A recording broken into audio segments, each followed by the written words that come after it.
नमस्कार मित्रांनो, टेस्टवायझरमध्ये तुमचं पुन्हा एकदा स्वागत आहे.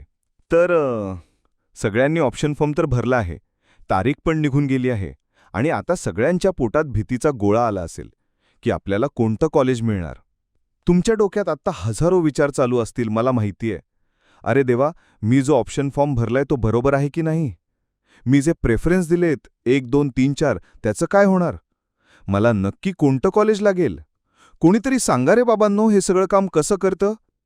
तुमच्या डोक्याचा पार भुगा झाला असेल, बरोबर ना? थांबा, काळजी करू नका. तुमचा हाच गोंधळ दूर करण्यासाठी आम्ही आलो आहोत. टेस्टवायझर टीमनं खूप मेहनत करून, खूप रिसर्च करून हा व्हिडिओ खास तुमच्यासाठी बनवला आहे. त्यामुळे हा व्हिडिओ शेवटपर्यंत नक्की बघा, कारण यानंतर तुमच्या मनात अलॉटमेंटबद्दल एकही शंका राहणार नाही, ही आमची गॅरंटी. तर चला सुरू करूया. सर्वात आधी एक गोष्ट समजून घ्या. तुम्हाला कोणतं कॉलेज मिळणार हे एका गोष्टीवर अवलंबून नाहीये. याच्या मागे एक पूर्ण सिस्टम काम करते. ही सिस्टम काम कशी करते? चला स्टेप बाय स्टेप समजून घेऊया. पहिली आणि सर्वात महत्त्वाची गोष्ट आहे की त्या कॉलेजमध्ये त्या ब्रांचसाठी किती जागा उपलब्ध आहेत. होय, तुम्ही ज्या कॉलेजच्या ज्या ब्रांचसाठी अप्लाय केला आहे, म्हणजे तुमच्या ऑप्शन फॉर्ममधल्या प्रत्येक ऑप्शनसाठी किती सीट्स अवेलेबल आहेत हे पाहिलं जातं. आणि या सीट्स तुमच्या कॅटेगरीनुसार विभागलेल्या असतात, जसे की SC, ST, VJ, NT1, NT2, OBC, ACBC, EWS, TFWS आणि मग PWD, डिफेन्स, ऑर्फन अशी एक मोठी लिस्ट आहे. प्रत्येक कॅटेगरीसाठी काही जागा राखीव असतात. आता दुसरी महत्त्वाची गोष्ट, ती म्हणजे तुमचा रँक. आता इथेच खरा खेळ सुरू होतो. सिस्टीम तुमचा रँक तपासते.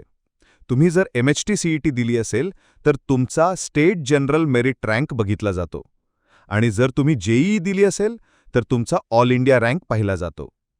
ज्या विद्यार्थ्यांनी दोन्ही परीक्षा दिल्या आहेत त्यांचे दोन्ही रँक तपासले जातात. आता गंमत बघा, ही सिस्टीम काम कशी करते. समजा आपण एक उदाहरण घेऊ.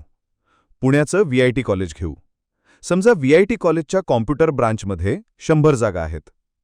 आता या 100 जागांपैकी 40 जागा ओपन कॅटेगरीसाठी आहेत आणि उरलेल्या 60 जागा वेगवेगळ्या रिझर्व्ह कॅटेगरीसाठी आहेत. तर सिस्टीम काय करते? सर्वात आधी त्या 40 ओपन कॅटेगरीच्या जागा भरल्या जातात. यासाठी VIT कॉम्प्युटर ब्रांचसाठी ज्या विद्यार्थ्यांनी अप्लाय केला आहे त्या सगळ्यांमधून टॉप 40 रँकर्स निवडले जातात. आता समजा तुमचा रँक खूप चांगला आहे आणि तुम्ही त्या टॉप 40 विद्यार्थ्यांमध्ये आलात, तर तुम्हाला VIT कॉलेज लागेल का? इथेच ट्विस्ट आहे. सिस्टीम तुम्हाला लगेच VIT अलॉट करत नाही. ती आधी तुमचा पूर्ण ऑप्शन फॉर्म तपासते. हो, पूर्ण, सुरुवातीपासून शेवटपर्यंत.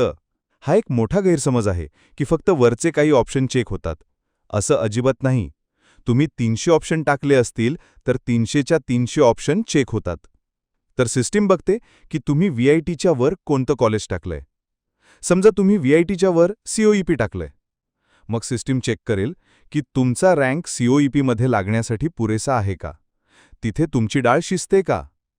जर तुम्हाला COEP मिळत असेल तर सिस्टीम तुम्हाला COEP अलॉट करेल आणि VITमधली तुमची जागा तुमच्या खालच्या रँकवाल्या विद्यार्थ्याला मिळेल. पण जर तुम्हाला COEP नाही मिळालं आणि VIT मिळत असेल तर सिस्टीम तुम्हाला VIT अलॉट करेल. सोप्या भाषेत सांगायचं झालं तर सिस्टीम तुम्हाला तुमच्या ऑप्शन लिस्टमधलं सर्वात बेस्ट आणि सर्वात वरच्या क्रमांकाचं कॉलेज देण्याचा प्रयत्न करते, जिथे तुमचा रँक लागतोय. हे सगळे कॉम्प्युटर प्रोग्राम करतो. त्याला काही तुमच्या भावना कळत नाहीत. त्याला फक्त आकडे आणि रँक दिसतात. तो काही तुमचा नातेवाईक नाहीये की तुम्हाला चांगल्या कॉलेजला ॲडमिशन देईल. आणि हेच रिझर्व्ह कॅटेगरीच्या बाबतीतही होतं.